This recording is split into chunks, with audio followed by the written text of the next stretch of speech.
It's now time for The Sit Down with Don Toni. The Sit Down, where Don Toni talks one-on-one with his followers. What are you looking at? About the world of pro wrestling, pop culture, and so much more. The Sit Down with Don Toni. And now, your host, Don Toni.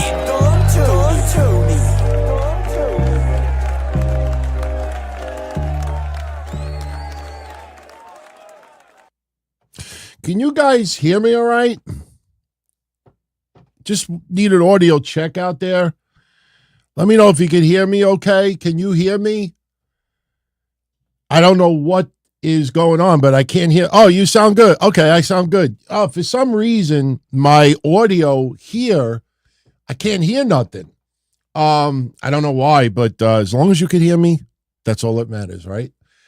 What's up, everyone? It is Sunday night, November 19th, 2023. Welcome to your latest edition of The Sit Down. I am Don Toni, as always. I hope you're all having a good weekend. As you could hear, I'm battling a little bit of a cold, strained my voice a little bit, but we'll get a good hour out of this. We definitely have some things to get into. What do we do on Sundays? We basically are lazy. I show up Sunday night with no notes, nothing prepared. Everybody who is live dictates what we talk about for the next hour or so. All you have to do is be live in the chat and post your questions. You have a question you want me to answer? Post it. You have a comment you want me to share with everyone? Post it. And as always, super chats never required, but always welcomed and appreciated. They definitely help keep me in business, so they will always get a little bit of VIP treatment. And for anybody that is into the Don Toni character, going back to my days doing just delving into a little bit of managing on the indie circuit here in New York. If you ever enjoyed the Don Toni character, if you were ever intrigued about some of the mob stories, real stories over the years, and my connection, albeit small, to John Gotti, who is no longer with us, I have something to share with you today that I kind of call it vindication, because it's something for 30 years that I've been telling people. And I know a lot of people out there believe my stories, but there is so much lying online. I've been online since the internet was born. And you come across a lot of liars, a lot of exaggerators, a lot of people who have created these profiles online of a life that they do not live. And for me, the reason why I'm honest more than anything is because I'm not a good liar. I was a good liar 30 some odd years ago. I'm not a good liar anymore. And the last thing I want to do is lie about something and then get caught a year from now, 5 years from now, 10 years from now. Hey, wait a minute. You didn't say that before. You said something totally different. So I'd rather just be honest with everything. And, we go where it goes. You know what? We'll open up. We'll do it halfway in, because we only doing an hour today. When we get to the 30-minute mark, I'll share with you a little video clip.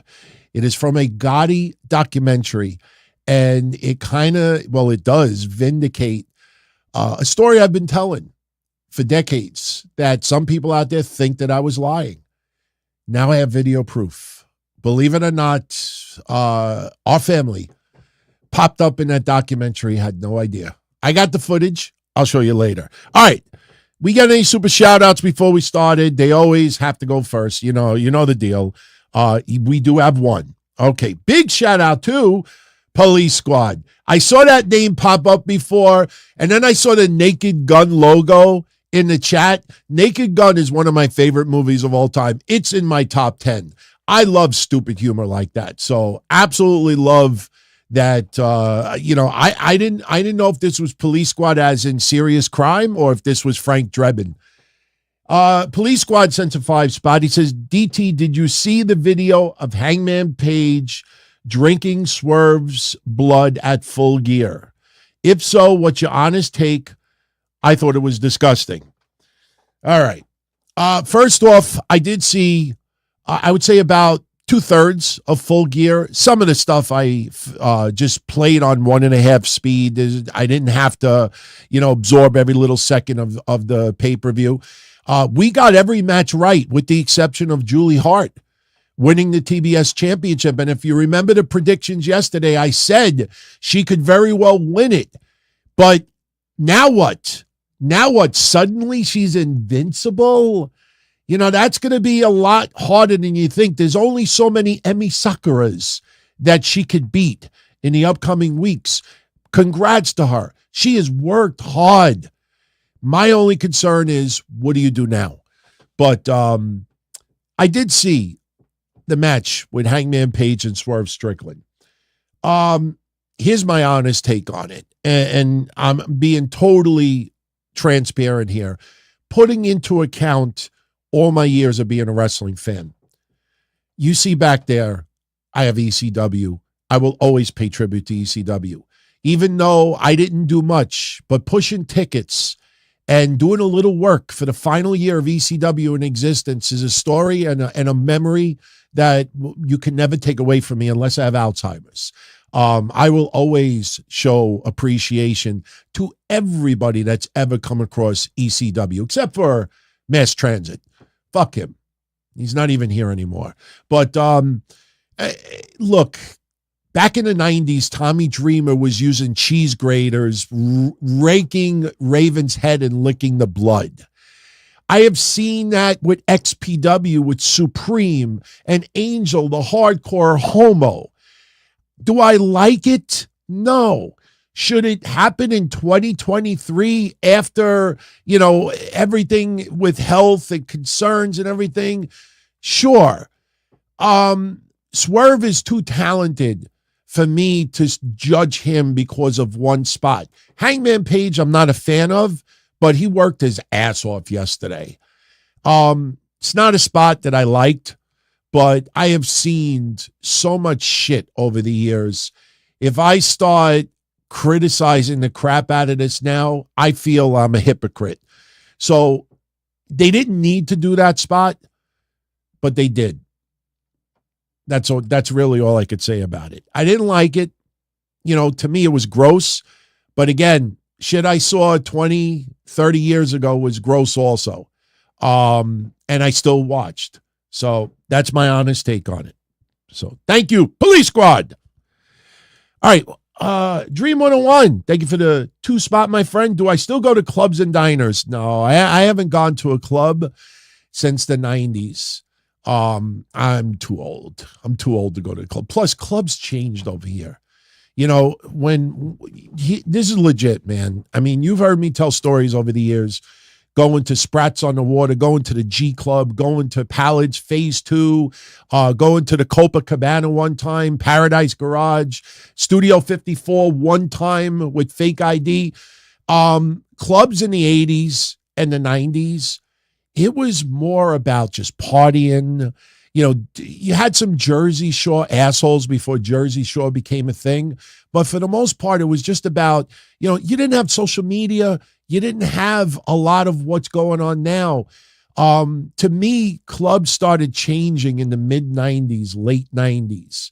It started getting really, really weird in the clubs and a lot of crazy violence, more gun violence. I mean, a lot of you know the story. One time I bounced at where Goldfingers was on Queens Boulevard, and the Elks Lodge was only 5 minutes away. And ECW sometimes, no bullshit, ask anybody that wrestled in ECW in the late 90s if I'm lying about this. They would have a show on Queens Boulevard, I think at the Lost Battalion Hall, and then they would walk across the street and go to Goldfingers and party. I actually bounced there once before it was Goldfingers. It was a club, and it was called, I believe, Palad's.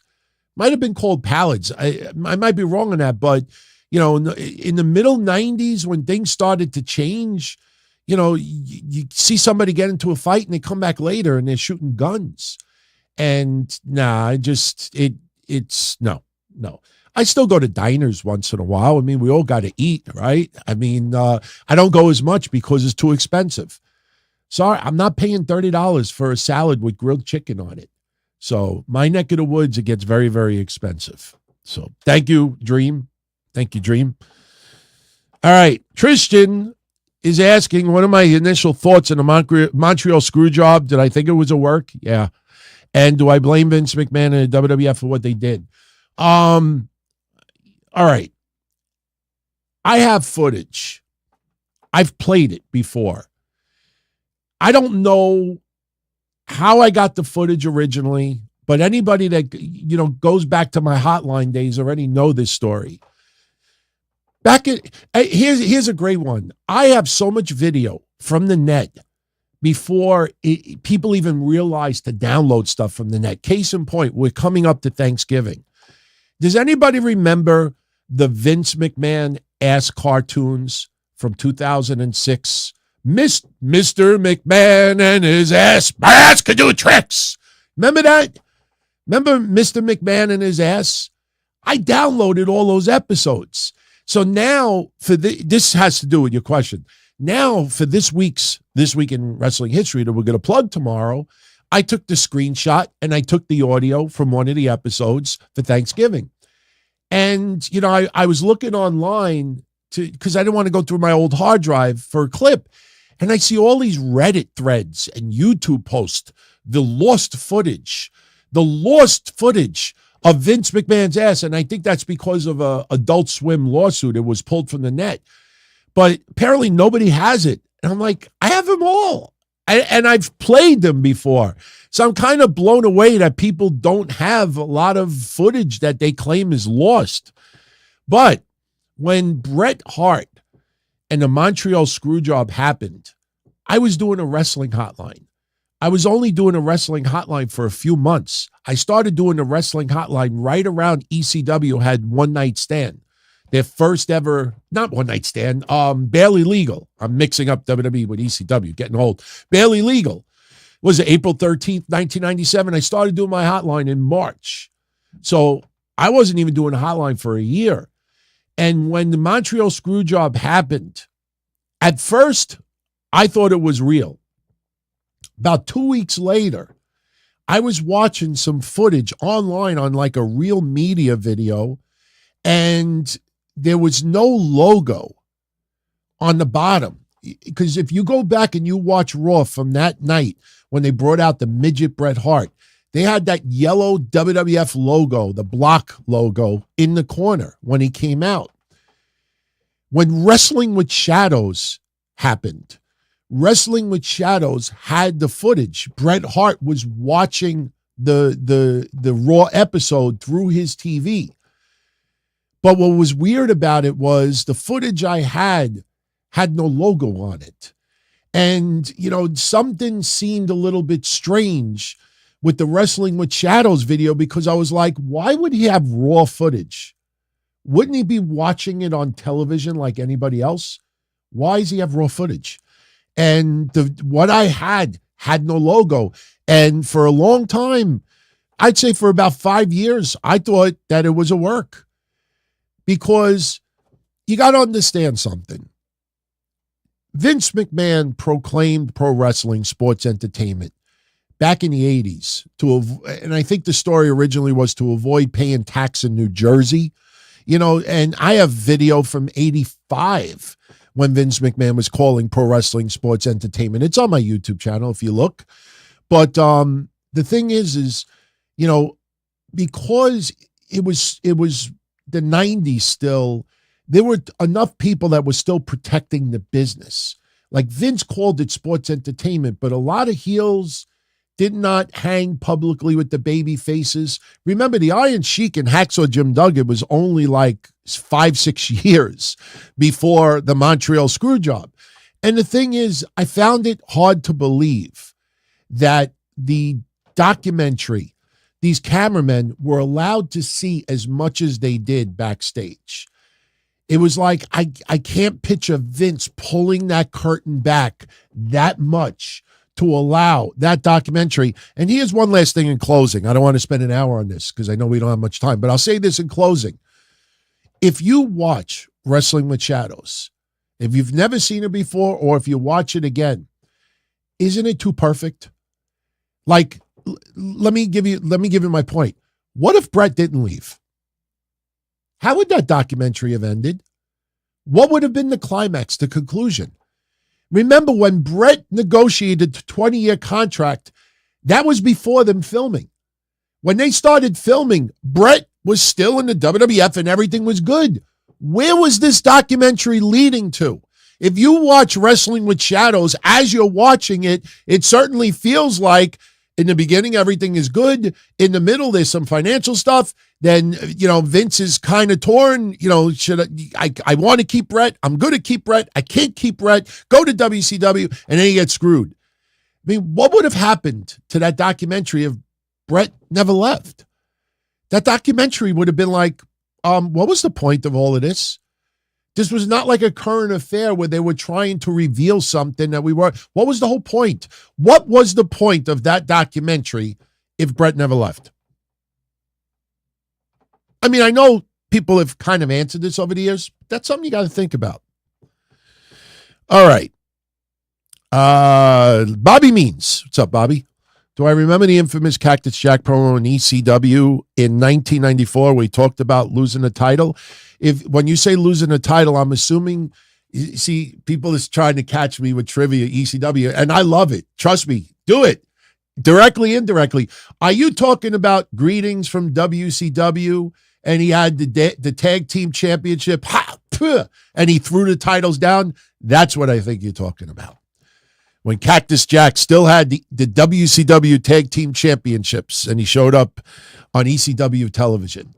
I remember it well. Loved it. Michael Gonzalez, if someone asked what War Games match should they watch first, which one would I pick? War Games goes back to the 80s. I have not watched some of the War Games matches since they started. I will tell you that some of those War Games matches with the Horsemen, the older ones, I enjoyed them very much.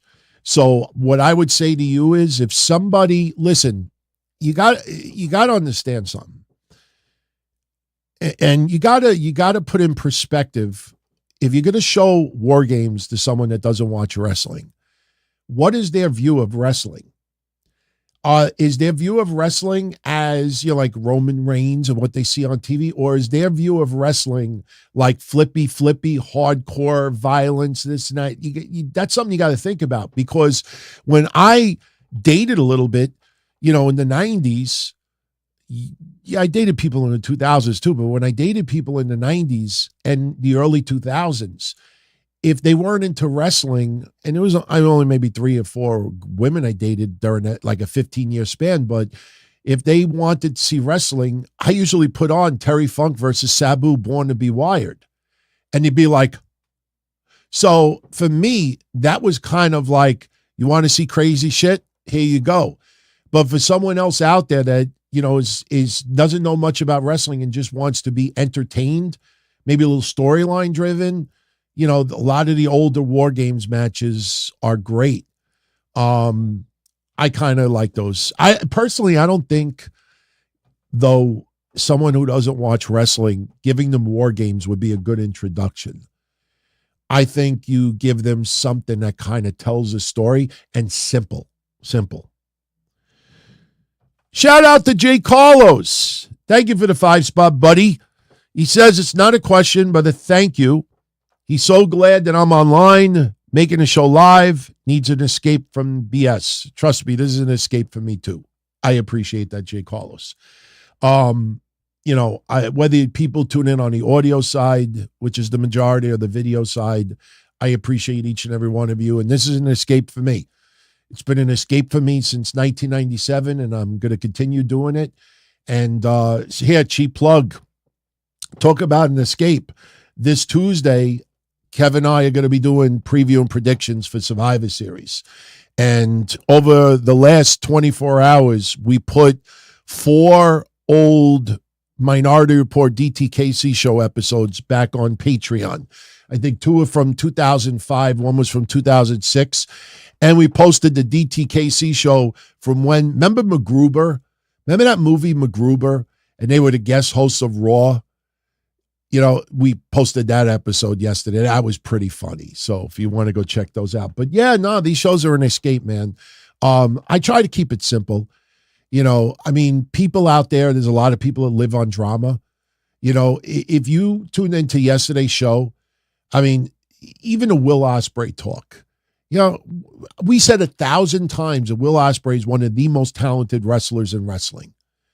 But some people out there only focus on, will it matter if he signs with AEW? Like, they'll only focus on the drama. And there's people out there that earn a living just on drama. I don't need the drama. We will call shit out. And there's a lot of stuff that I will continue calling out and start calling out even more. But, yeah, I just don't want to live on the drama. Just not for me. All right, Eric. Goods Senties. Hope I did that right. Can I give my thoughts on Toni Storm and her frying pan to best Shida with it in full view of the ref? Honestly, this is not dissing AEW. I have given up on logic in AEW. I understand now that AEW is a rich indie company. And please do not take that as an insult. What it is they don't give a shit about having cinema. You know, having a good match, you know, whether, you know, it's high flying or if it's violent or if it's just great wrestling, that's not cinema. You know, you don't see the Academy Awards, you know, really, best moment, you know, or best this. It's the overall picture. Me, I am storyline driven. And for AEW, it reminds me so much of when I used to go to the Indies. You go to the Indies, you spend 4 hours there, you get to see 12 matches, you get to see people that probably are a little bit too green, you get to see legends, you get to see future stars of tomorrow, you get to see some stars of today, and you also get a little bit of everything. You might have a little storyline that'll tread over to the next show, but it's about for the moment. For the moment. Yesterday, they added so much shit on that pay-per-view that was not necessary because people have to be overwhelmed. Did you see social media in the final 5 minutes of MJF versus Jay White? I'm not going to criticize anyone, but I'm like, how old are you? You know, like, oh my God, here's the ring. Oh my God, he took it. Oh my God, Adam Cole, he's going to swerve. Oh my God, where's the devil? Oh my God. And people are tweeting like 500 times, like, fucking just enjoy it. It's just AEW now is about that shot to the veins. You know, fuck tomorrow, fuck next week. Let's just throw tons of stuff out there. You walk in, you're overwhelmed. And if you dare criticize stuff, you got a whole bunch of people waiting to shoot you down. Ric Flair, all right, getting physical with Christian. Why wasn't Sting's team disqualified? Ric Flair is the first person who assaulted Christian. If Christian hit Ric Flair first, then Ric Flair has every right to do what he did. You don't use logic in AEW anymore. And that's, again, that is not criticism. If you go into AEW knowing what you're going to get, you'll have a ball. You'll have a ball. You know, like I said about the Golden Jets, why even put, if the Golden Jets lose, they must disband? They're doing great. Their ratings are good. They just started. There's no contracts expiring. Why even put that out there? Oh, because it adds intrigue. No, it doesn't. It gives away the outcome. AEW, I've given up on logic. So Toni Storm doing it in full view of the ref. We have seen hundreds of times where the referee is looking right at something and they don't do nothing about it. So I don't use that logic anymore with AEW. You can't. Just understand. You know what AEW is? The light bulb just went off. I'm going to give you an analogy now that everybody will use. You know what AEW is? It's like pro wrestling with Game Genie.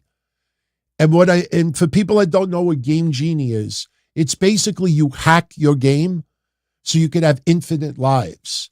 So you can't get killed. So you can't do this. It's like hacking a game so you can just do pretty much whatever the fuck you want. You know, that's what it is. It's basically just, a version of the game. It's on easy mode. This is a video game on easy mode where pretty much anything goes. That's really what it is. And again, if that's what you like about wrestling, go for it. There's nothing wrong with that. But because of that, I can't use logic anymore. I'm tired of the number of championships. Now they're doing some fucking tournament that 3 championships are going to be one. It's going to turn into one. It sounds like a softcore porn movie. 3 are going to become one, and it's not. I'm like, why? And Eddie Kingston is going to defend his title all throughout. Do you understand how stupid that sounds to a non-AEW fan when Eddie Kingston says, I'm going to defend the titles throughout the whole tournament? You know what that tells you? If he loses the first match, that's it. He's telling you he's going to retain over and over and over through the tournament. See, people that have half a brain figure that out. But basically, it's easy mode. Like, doesn't matter if you figured it out. That's what they're gonna do. Stop thinking about the rules. Hikaru Shida could have took out a fucking pistola and done something to Shida, and the referee would have done nothing. Look, Mark says that's why AEW stinks. Mark, for every person who says that's why AEW stinks, there's someone out there that says that's why AEW is cool.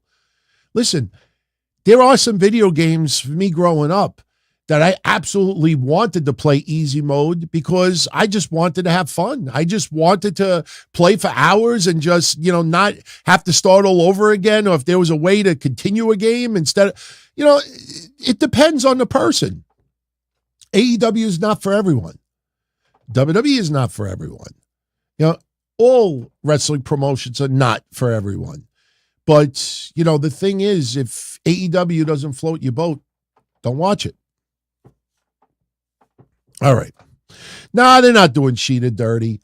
We talked about it yesterday. Her title reigns the last 2 times have been pointless. They're pointless. Shida is too good for this company right now. If you bring in Mercedes Moné, if you sign 1-2 other women, if you bring in Giulia in 2024, if you bring in 5-6 other women, yeah, then we'll talk. But I'm tired of seeing Shida against Emi Sakura, against this person, and Taya Valkyrie. You see how people get lost in the shuffle. Now Ruby Soho, because they don't know how to keep her interested. Now they're doing something with a kind of a love story. Come on. Hikaru Shida, she did great, but there's not much left for her to do. Hikaru Shida is probably better off leaving AEW unless AEW, you look back at 2023 and all the signings that AEW did, how many women were on that list? I saw today, people, they're cute. They put all the signings that AEW did in 2023, and at the top, they have giant thumbnails for Will Ospreay and who's the other one from last week? Can't remember right now. But the point is, look at the list. How many women were on that list in 2023?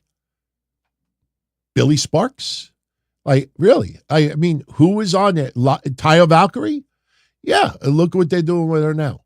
So they're not doing Shida dirty. There just isn't much for Shida to do anymore. Kota Ibushi. Thank you. Brain fart. Kota Ibushi. All right. We're at the 30-minute mark. I will only be a minute. I promise you I'll only be a minute. People that love the story, I get to tell it now. When I did the Don Tony character, doing indie wrestling with managing, and I used to wear the John Gotti shirt and the Don Tony character, I still call myself Don Tony now. I have known John Gotti when he was alive. I'm not proud of it, but, he did some fucked up stuff, but he wasn't always a bad person. But where I come from, I live a couple of blocks away from where he lived. He lived a block away from my brother. Some of his family members went to my wedding in 1999. But the thing is that when I used to work in my dad's grocery store, his Italian food store, in the late 80s to early 90s, we used to give a lot of catering to him and other people in the mob. Now, I want to make it clear, my dad was never in the mob. What my dad used to do is my dad used to give them free food so they would leave him alone. So if something happened, my father would bring heroes, bring this, and it was just like a gesture. And they always left my father alone. A lot of people had a lot of respect for my dad. So anyway, long story short, back in the early 90s, it was like 1990, around that time, John Gotti, the FBI started going after him. And there was a couple of times that he got acquitted. The second or third time that he got acquitted, they started using the term the Teflon Don. And it stuck. So when he got acquitted, they had this big party in Howard Beach. And me, my father, a couple of workers, we all delivered 6-foot heroes and fruit baskets to John Gotti's house. All the media was there. And that weekend in the New York Daily News, there's a picture of me holding a 6-foot hero up in the air, bringing it to John Gotti's house. So that weekend, I took the newspaper. I went to Mass Medina, hanging out with all my Italian friends. One who, is part of, the grandson of an infamous person, which we won't mention the name. But I had this big smile on my face and like, what? I'm like, I got to show you something. I opened up the newspaper and I showed them the picture of me holding the hero. And everybody that was sitting at my table, except for one, was like, you're proud of that? And it blew me away that they all hated John Gotti. I was shocked to shit. The only person that didn't have a problem with it was my friend Joey, because one time we went to John Gotti's club as an honorary member. I was 15 years old. If you ever saw the beginning of Goodfellas, you remember when Ray Liotta was a kid, he shows up and the mother says, you look like a gangster. And the father beats him up. That beginning reminds me of me, because when I was 15, one time on 101st Avenue, I got to be a member of the club for one day because I was hanging out with his nephew. And when I came home and I was like, Ma, Dad, you're not going to believe it. My dad is like, stay the fuck away. What are you, fucking stupid? He wanted to beat the shit out of me. He doesn't want his 15-year-old son hanging out in John Gotti's club. So, but I've always told that story. So over the years, when I've told it, people have called me out on it and said, DT, we don't believe you. Your family didn't go to his house. The media never caught you.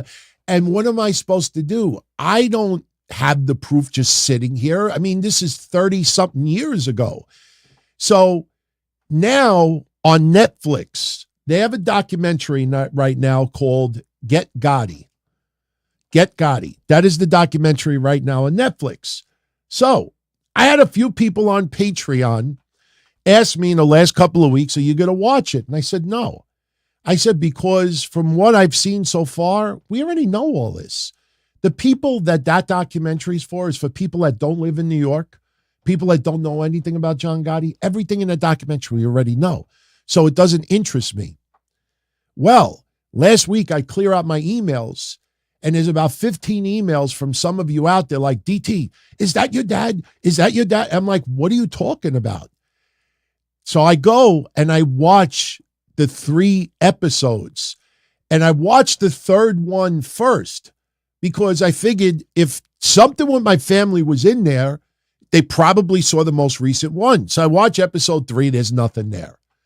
I go and I said, all right, let me go back to watch episode 1. Episode 1, there's nothing there. I go to episode 2 and there's a screenshot. That is my father. That is a screenshot of my father. And for the people that don't believe it, I have the video too. But that is my dad.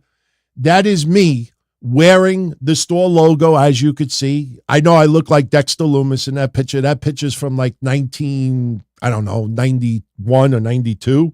And here is a rare picture of me and my dad when I graduated from high school. That is a picture of me and my dad when I graduated from high school. So here's proof. But for the people out there that didn't believe it, here is from the documentary. Now, it's only a few seconds because why would they show like a minute of my dad? But a few seconds is good enough for me. For those on video, just look at, and here's the best part about it.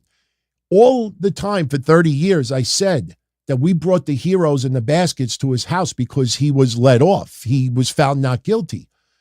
So when you hear this gangster, Anthony Ruggiano, you'll hear him say, when he got acquitted, there was this big party. And here's the greatest thing about it. You see this logo? See the logo? See the jacket that he's wearing? See the jacket he's wearing? That jacket is the same jacket right before the spot with my dad. So here is the video proof of us bringing the heroes and the baskets when he got acquitted. He knew that he could not be convicted. When the jury Watch came now. guilty, it was a big party. There you go.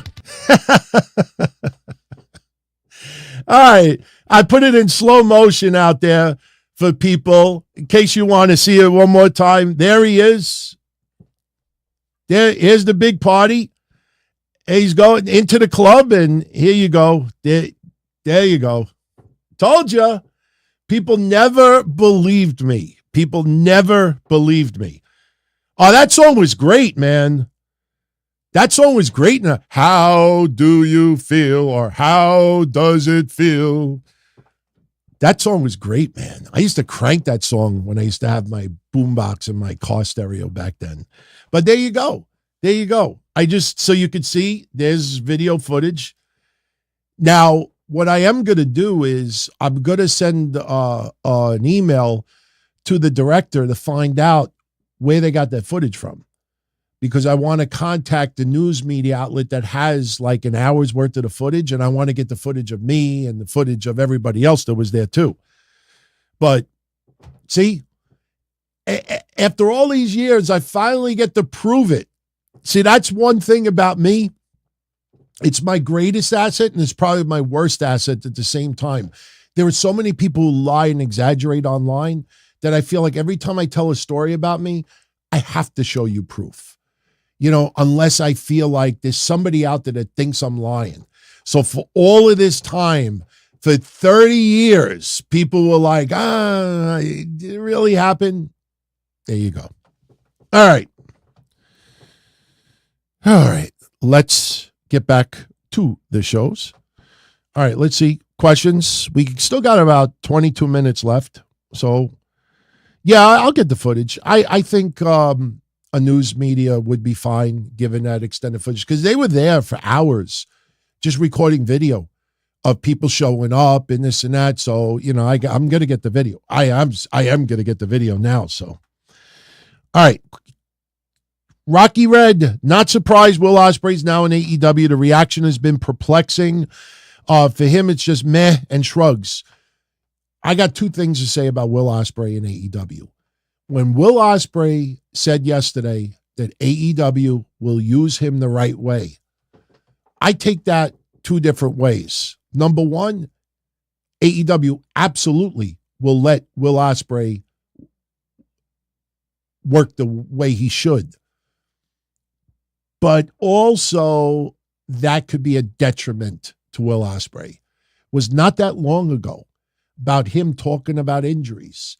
And in AEW, if there's nobody trying to pull you back, reel you in, that wants you to prolong your career and is looking out for the betterment of Will Ospreay, when you show up at a place, they're going to let me do what I want.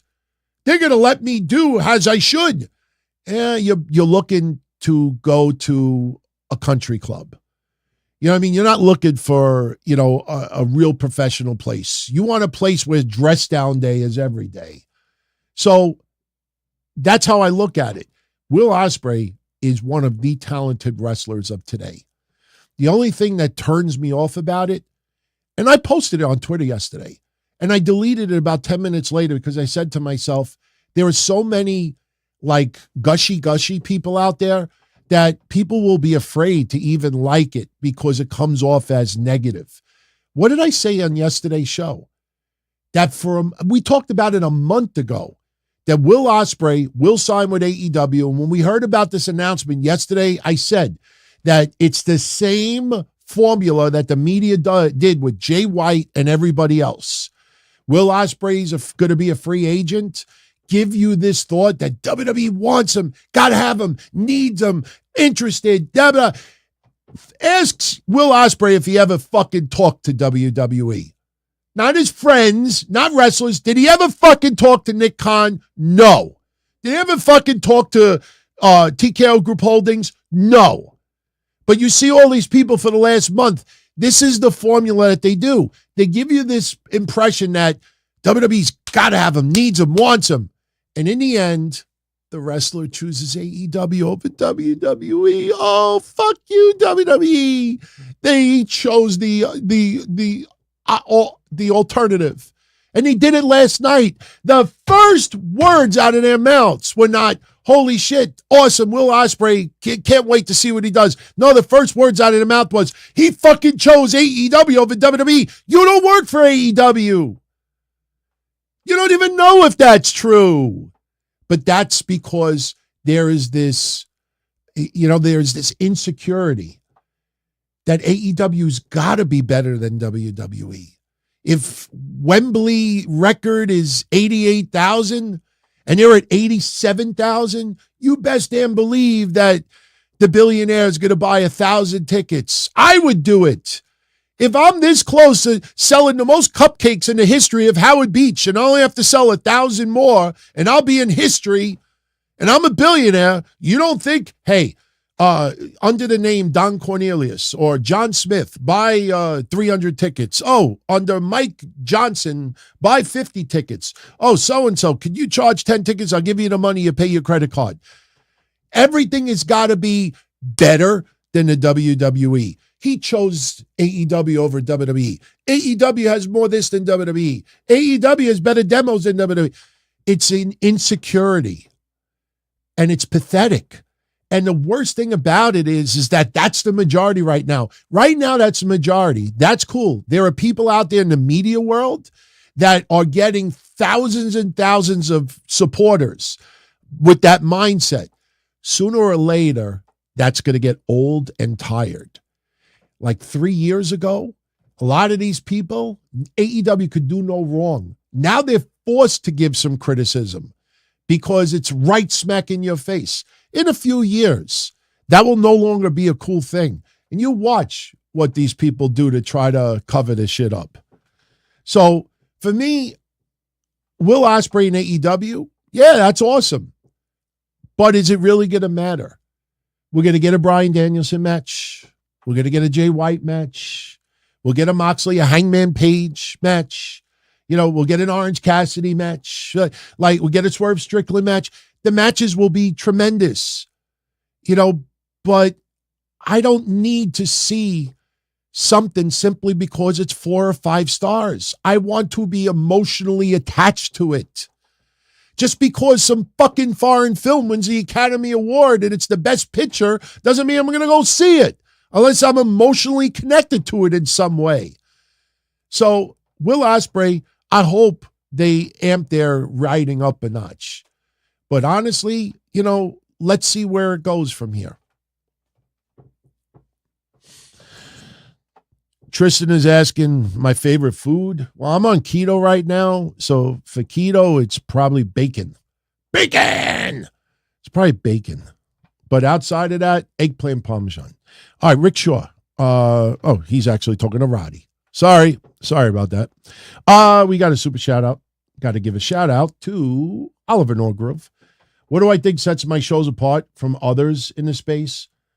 In recent years, I've become his favorite solo host. I seem free.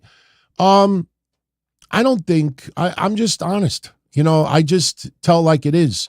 I mean, I'm not the most popular person out there. Listen, when I'm putting up old episodes now of Kevin and I from 15 years ago when we were number one, there's a lot of negativity on those shows. I will criticize stuff because I feel that way, but in this day and age, I just don't want the drama like I used to. Trust me, we could create some serious drama if we wanted to. But honestly, being straight up is not the popular thing anymore. Sooner or later, people will start getting sick and tired of being jerked off. People are going to get sick and tired of being lied to. Ronda Rousey did not sign a contract with AEW yet. Otherwise, there would have been a banner, Ronda Rousey is all elite. Ronda Rousey showed up in Ring of Honor to show a little support for Marina Shafir, and they're working out a deal and trying to also use that to maybe get a Ring of Honor TV deal down the line. We were talking about it yesterday, and I got a DM from someone who said, DT, you're on to something more than you realize. So people like to jump the gun because they want to be first. Since 1997, I don't want to be first. I want to be right. I think the thing that sets me apart is when I smell bullshit and I see bullshit. I don't talk about the bullshit simply because it's bullshit. I usually ignore it. There's a lot of stories that never get on these shows because it's bullshit. But other people will make it front page headlines. And then when it ends up being bullshit, they'll say, I didn't report it. I was just reacting to it. I was just commenting about it. It's the same clickbait from the early 2000s. When we used to go on wrestling news websites, I've always told this, in the early 2000s, you would go on a wrestling news website and Booker T would be on SmackDown. All right. And then they would do like, it went on the bottom, Booker T at Raw Monday. Click here for all the details. And I click on it. You know what it says? Booker T's not on Raw. He's on SmackDown. And you're like, oh, okay. You suckered me into clicking on it. Like, if he's not going to be at Raw, why even mention it? You just ignore it. But people will make it front page headlines. Oh, Booker T at Raw. And then you start listening to it or reading it, and all the person is saying, it's not true. So you reel them in to talk about a story that is true. After a while, people get sick of that shit. They get tired of it. So for me, I just want to be right. I like being right. Roderick Howard, what happens first? EO, Christian Cage, babyface turn, or Adam Copeland heel turn? Adam Copeland heel turn. They will have Adam Copeland, I think, align with Christian when all of this current stuff gets old. And before anybody asks, yes, I did see Ric Flair getting physical yesterday. I don't have much to say about it. We knew that was coming. There's not going to be a match, but it'll take a bump. And it's look, other than falling, is Ric Flair really, yeah, he's old, but is Ric Flair really doing any, did he really do anything yesterday that could pop him a heart attack? I would think running on a treadmill right now would have a better chance of popping him a heart attack. If he's going to throw a chop, if it doesn't look stupid, what I didn't like was Christian waiting for it and going like this. That's the only thing, but I am not going to complain. Oh, Ric Flair with Andrade is going to happen. Andrade's a baby face. Of course that's going to happen. All right. Let's start bringing this home. We have about 10 minutes left. Let's see. Mr. S says the Ronda hate is cognitive dissonance at its best. Sure, there's a lot of people right now, Mr., that's saying cognitive dissonance. What the hell does that mean? When other wrestlers get misused, the internet wrestling community sees it with an X-ray. But when Ronda said it herself, she wasn't being used correctly. A lot of people dislike Ronda Rousey, not because of the way she was used in WWE. They don't like her attitude. They didn't like her attitude during COVID, and she showed her, growing vegetables and having a giant freezer with lots of meat that they hunted and killed and skinned and cut themselves. Ronda Rousey is not the most liked person out there, but now because she might show up in Ring of Honor, listen, there are a lot of people who deleted old tweets this weekend, and we all know who they are. Me, I've always been a Ronda Rousey supporter. My shows back it up. I mean, I have said, she's definitely has not had a good run this year. I think her feud with Shayna Baszler was the best she did in 2023. Her finishing up with Shayna, to me, was my favorite. That feud was my favorite of all of her work. But now people will, look the other way because Ronda is now part of the enemy. Or, if you look at it on the opposite side, the ally. Sting facing Andrade at Revolution? I don't think so. I don't see Sting wrestling one-on-one. If he wrestles one-on-one, it's going to be against Darby Allin, I think. And I don't even think that's going to happen. They're using Sting the right way. Someone that old, having multiple matches, closing it out. They're doing, and listen, if it's a tag match, there is nothing wrong with it. Ric Flair's last match was a tag match. Sting's last match could be a tag match. Whatever they do, one thing I think we could all be assured of, Sting will not embarrass himself. AEW will not embarrass Sting. AEW will not put Sting in a situation where he can embarrass himself. If Sting cannot go one-on-one, and they, no matter who the opponent is, they will not do it. The one thing, whether you like Sting's run in AEW or you don't like Sting's run, one thing I think we could all admit, Sting has not embarrassed himself. I think there was only one time, I think Private Party or the Acclaim was in the ring. I think it was Private Party, and Sting was in the corner, and they hit him with a move, and he just if I remember correctly, dropped like a sack of potatoes. And you could tell, okay, now you understand why some of Sting's repertoire is what it is. That was the only time I ever said to myself, they're not going to put him in a situation where he embarrasses himself. I think whatever he does will be good.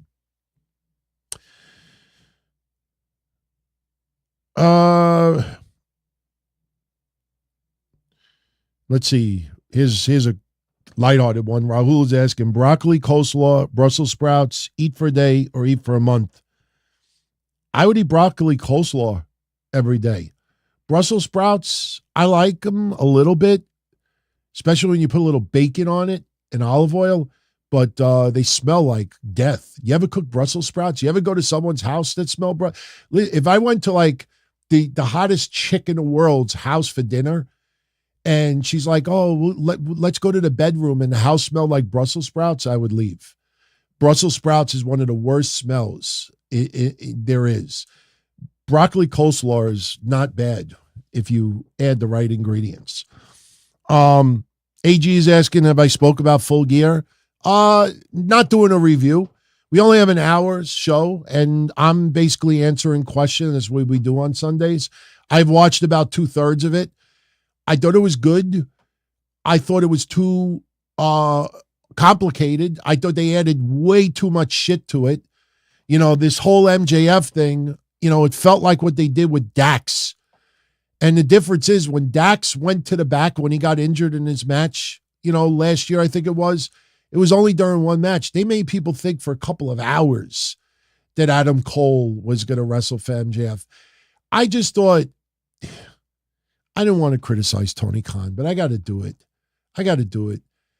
It almost feels like, you ever hang out with someone who's stoned and or somebody who is pissed drunk at a bar and they start getting really deep in conversation and they make no sense? That's kind of what happened. I could picture it during the day at a TGI Friday on a Saturday yesterday, just completely whacked out of your head going, Dude, what if we have MJF? What if we tease that he can't wrestle? Dude, we could have Adam Cole. He could come out and he could act like he's going to wrestle. Dude, but he's got a bad knee. But dude, could you picture the reaction when MJF comes out anyway and he's fighting on one leg? Yeah, but what happened with Jay White? Dude, we're doing low blow. Kind of like what MJF used. Dude, oh man, dude. That's what it fucking felt like. It felt like a good match on paper. Big feud. Want to see MJF beat the fuck out of Jay White because of him and his cronies from the quarter stuff to everything else. Instead of just having a one-on-one match, you could have Juice Robinson come out. You could have Adam Cole come out anyway. But instead of just doing a one-on-one match, it's like, dude, I got this idea. Oh, could you imagine, dude? MJF will be kind of like, he'll be looked at one of the great, dude, like, that's what it felt like. Too much. That's what it felt like yesterday. And then during it, Tony again justified This Is Awesome chants. Tony, every time you do that, you say fuck you to some fans out there. Every fan, no matter what promotion they're watching, if they're chanting This Is Awesome, that's fans' right. A fan chanting This Is Awesome, whether there's 100 people in the crowd or 10,000 people in the crowd. When he writes justified, that means that some people's This Is Awesome chants are not justified. Fuck you, Tony. Fuck you. But nobody will say that. They'll just justified. When is it not justified? Dude. Not knocking the stoners. I have a lot of people I know now smoke. Sometimes I open my window up at night and my house smells like that I'm burning weed. It's coming in from outside. It's scary sometimes. Sometimes I'm driving and I have my vent open and inside my car it smells like weed. I'm like, wow, somebody's really smoking some good shit while we're driving. And then I'm worried, like if I get pulled over for some reason, cops could have rolled down my windows and be like, who's been smoking marijuana? No, I haven't, officer. Well, I smell marijuana. Well, officer, I'm driving with my vent open and it's in the air. Can't you smell it? And then they got to get a dog and search my car and there's nothing in it. But then I got to be accused of smoking weed because my car smells like weed. Does that ever happen to any of you out there? You're driving and people are smoking and then it creeps into your car and your car smells like weed and there's no weed in your car? Tammy Sitch will be sentenced next Monday. Reminder to everyone out there, I will be away from Wednesday night until Sunday afternoon this week. So the only shows that will not be happening this week is Wednesday Night Dynamite and Saturday's Don Tony show. I don't think Saturday's Don Tony show would have happened anyway because of Survivor Series, but I will be doing a post-Raw show tomorrow, Monday night, the 20th of November. I will be doing the Don Tony and Kevin Castle show Tuesday for predictions for Survivor Series.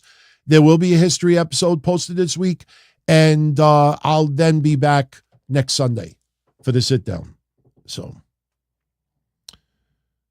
who do I think WWE will hire from free agents? Also wears Dexter Lumis. Isaiah, Dexter Lumis was on a TV show recently. I heard he was rehabbing a minor injury, but he's good to go. As of right now, there is no reason why Dexter Lumis is not on TV.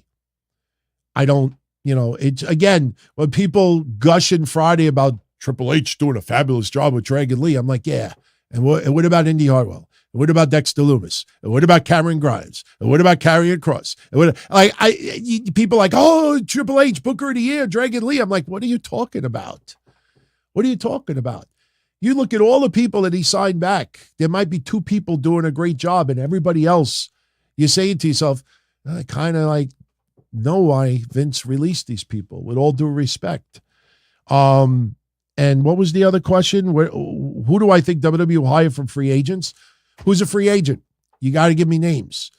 There's not many free agents right now. You're going to bring up people like Giulia. Her contract doesn't run out until next year. You got to give me names. Then I could tell you from those names, trust me, there's not many names out there that, I got to have them. I need them. I want them. And as I said earlier, we pretty much knew what was going on with Will Ospreay. It was right in front of us. They've done it too many times and they're not embarrassed.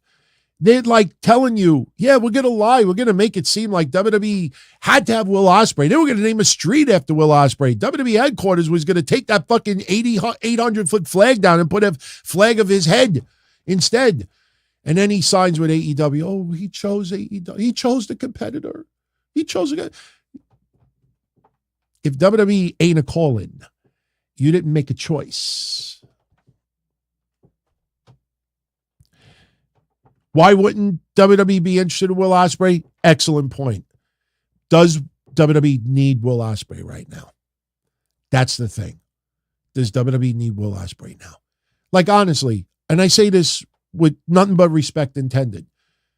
If Will Ospreay showed up on Raw, okay, I could see him maybe have a little feud with Seth Rollins, but we also realize that 95% of the WWE universe probably doesn't care about Will Ospreay. So why would they suddenly care? Why? Because the announcers now can mention that he was in New Japan? Like, with WWE, you have to connect with the crowd. Will Ospreay doesn't have that connection with the WWE universe. The AEW crowd, a lot of the live crowd, it's different. But Will Ospreay, you sign in the WWE, and then what? And then what? He's going to show up and challenge Roman Reigns? You know, you start thinking about it, and you know, it's very easy to say, oh, WWE's got to have Will Ospreay. And then what?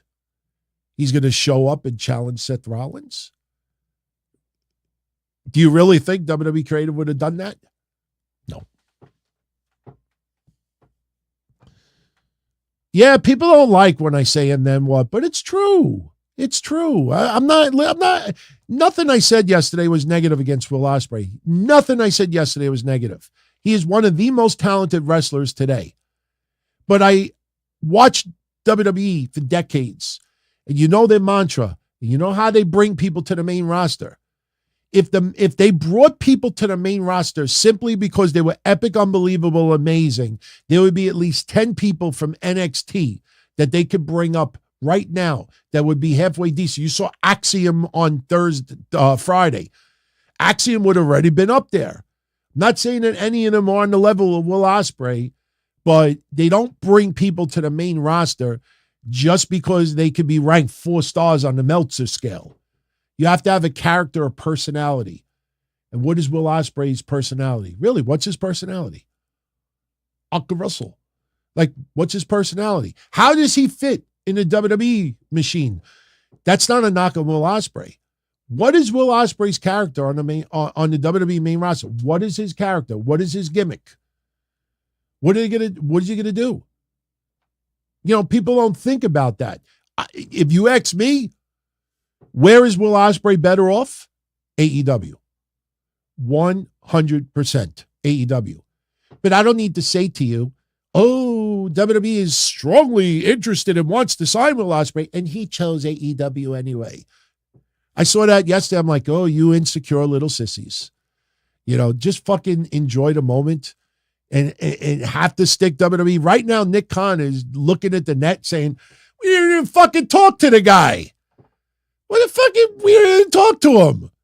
Seriously. I hope some nerd in a TKO Group Holdings conference call, you know, somebody out there, there's got to be someone that in a group, they do a conference call and says, oh, how come you didn't sign Will Ospreay? And I would love Nick Khan to say, who? Who? We didn't even talk to the guy. Tell me if Will Ospreay talked to WWE. Do you know? All right. Let's wrap this up. Let's do 5 more minutes, and then we'll jet. Do I think Chris Segovia, do I think Pentagon would get over in the WWE because of the Sarah Miedo? Yeah, I think he could. I think Pentagon and Ray Phoenix absolutely could get over in the WWE. You know, they're not, listen, what people need to understand is Dragon Lee did shit outside of WWE that was crazy. Here's a good example. Swerve Strickland yesterday. There were people that said, Lucha Underground Swerve Strickland is back. What does that mean? Santos Escobar, Dragon Lee, two great examples of wrestlers who did crazy moves, crazy bumps outside of WWE. Once they got to WWE, they were domesticated. They were brought down a whole bunch of notches for the betterment of their health, for their safety, and so WWE doesn't invest in someone that is always on the shelf injured. So when you see Ray Phoenix or you see a Pento or someone else that does this insanely crazy shit, even stupid at times, in WWE, they wouldn't have to do any of that stuff. That's the beauty of it. When you look at Ray, it's mind-boggling with the knee problems he's had over the years that Ray could still do it. That is beautiful. And the reason why Ray is still doing it is because WWE 15 years ago could give a flying fuck anymore if the fans say, holy shit, holy shit. No.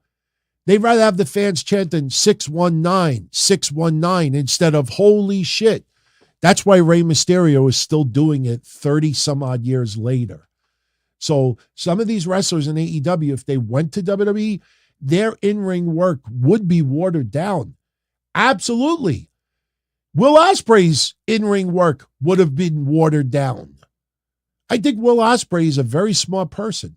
And if you want me to tell you what I think the truth is, I think Will Ospreay never met with WWE officials. I think wrestlers there he had talked to, and wrestlers said that we would absolutely love to have you here. And I think Will Ospreay had a legit come to Jesus moment and said, man, if I go to WWE, like, what am I going to do? What is my character? What is my identity? And you can't, his identity cannot be, look at Finn Balor. Look at Finn Balor and some of the shit that he did overseas, and look at him in the United States, and you see, he does just enough where people could get into him. Look at Hulk Hogan. If you really want to go to a drastic example, Hulk Hogan in Japan. People to this day still never saw a match of Hulk Hogan in Japan, and they watch it and they're like, motherfucker could work. Yeah, because fans in the United States did not want to see him do an arm drag takedown and, suplexes or drop kicks or some of the shit he was doing. In the United States, they just wanted him, hulking up and doing this and, So I think Will Ospreay realized WWE couldn't use him the right way because he doesn't have a character. He doesn't have an identity. There's not a persona about him. He's a great fucking wrestler, and he can talk on the mic. But in WWE, you have to have a little bit of a character also. And Will Ospreay don't have that. All right. Yeah, Stan Hansen versus Hulk Hogan, Japan Super Show. That is a great one. If any of you out there want to see Hulk Hogan have to really work hard to earn his paycheck, watch that match and you'll be like, holy shit. Oh, I can't start thinking about WrestleMania 10 right now, Kevin. I have to go back and, watch the matches and I couldn't even bring up ECW events. If you tell me a week in advance, I could think about it. I could go skim through it. I could look at the matches again and I could think in my head. I can't just suddenly give a memory. Somebody said to me the other day, what was it like on your prom night? I'm like, you want me to answer that 36 years later? I have to think about it first, to be honest with you. So, all right. So, we're going to wrap this up. I'm looking for a wrestling question to close it out.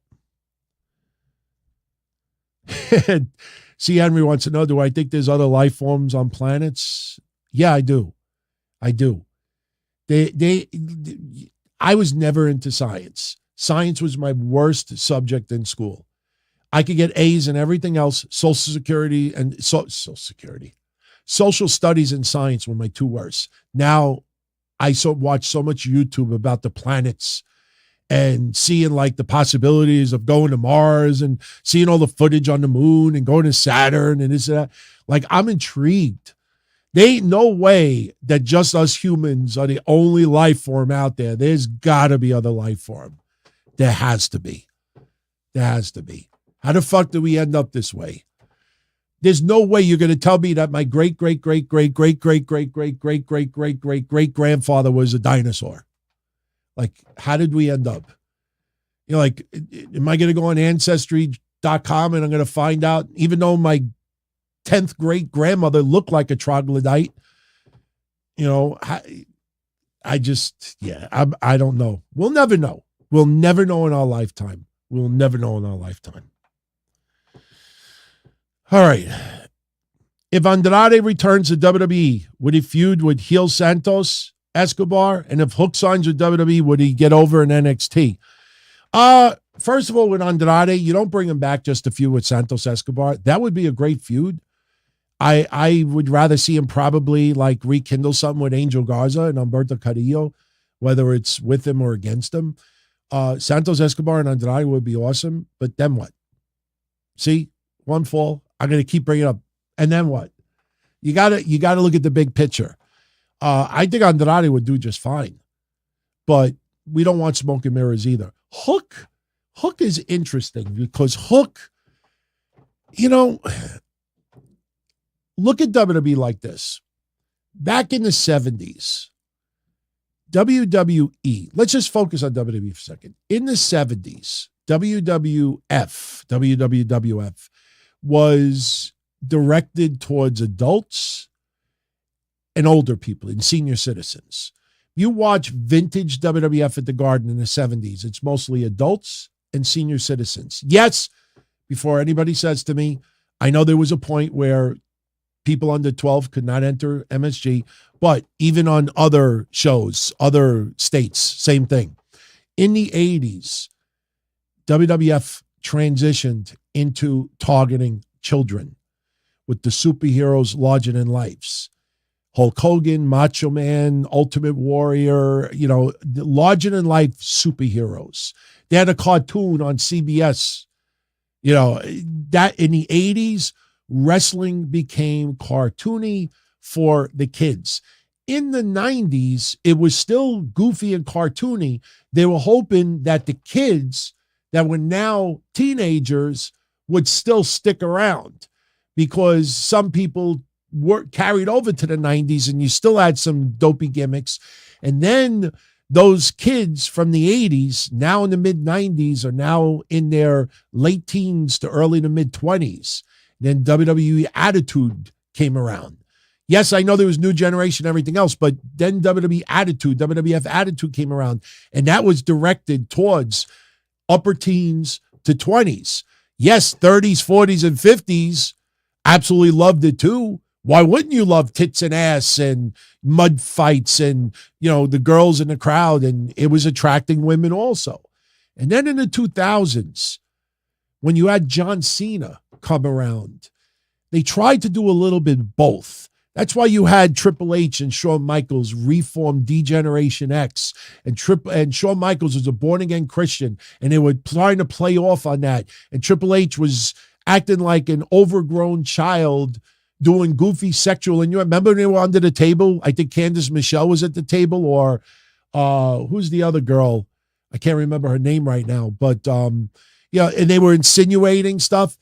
And then you had John Cena morph from Thugonomics to, you know, Super Cena. And then it was kind of shifting back over to the kids.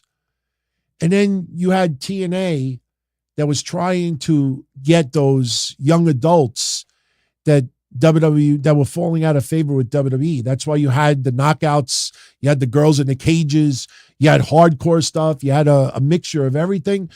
And, you know, it's wrestling right now, the target audience is a little bit different than what it was 20, 30 years ago. So, El Guero, you enjoy your Thanksgiving as well. Thank you for the 5-spot, my friend. I hope everybody enjoys their Thanksgiving. It's going to be a good one. I can't believe that I'll be away in about 72 hours. I'll be out of New York for a little while, but I hope you could join me Monday for the Raw post show. We will see. I may have to update this thumbnail once again. As of right now, we believe Drew McIntyre will be added, and that silhouette is Randy Orton, but we don't know if Randy Orton will be added. Will they do what they did with Becky Lynch? Will Seth Rollins have to make a phone call? Will Cody Rhodes have to make a phone call? Will Cody Rhodes have to call Randy Orton to bring him back to the WWE? That is a possibility. They could keep a 4-on-4. So we should know by tomorrow night. Now, for our Patreon family and for our channel members, there will be a Survivor Series predictions contest. Here is the plan. I want everybody to know it in advance. I will repeat it on Monday's show and Tuesday's show. The thread will be put up right after SmackDown. You will have about, I would say, 12 to 16 hours to get your entry in. Entry only takes 30 seconds.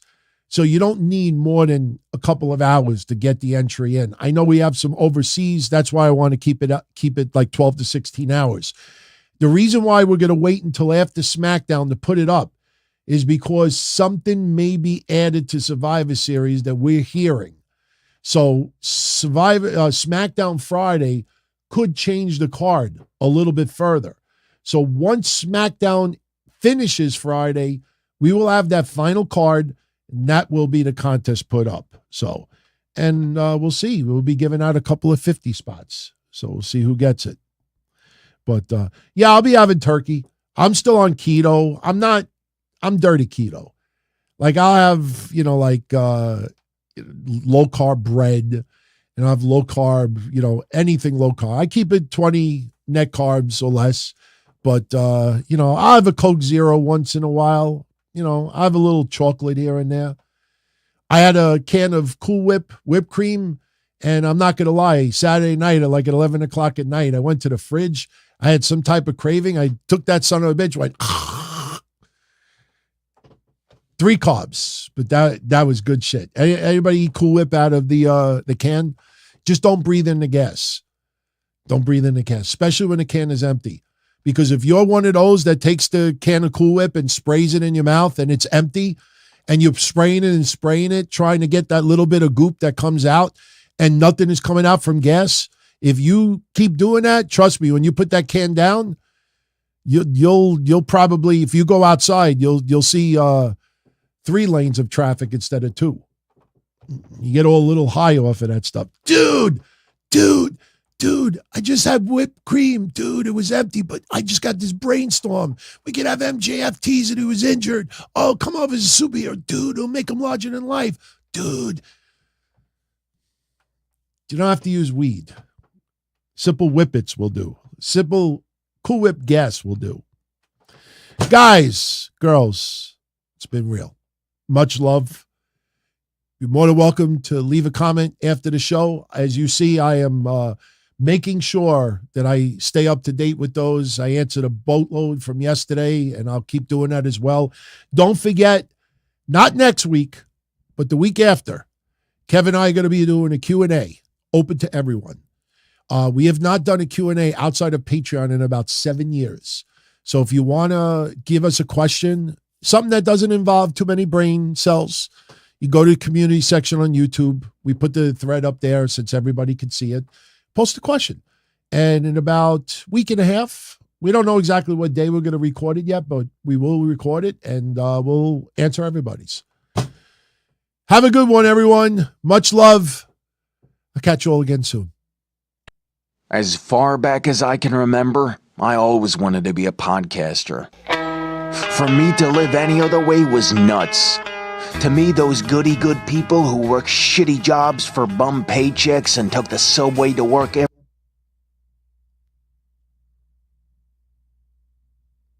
By the way, I can hear the audio now. I accidentally hit the mute button before. It's now time for... As you can see, I'm starting to fuck it up. every day and worried about their bills were dead. I mean, they were suckers. They had no balls.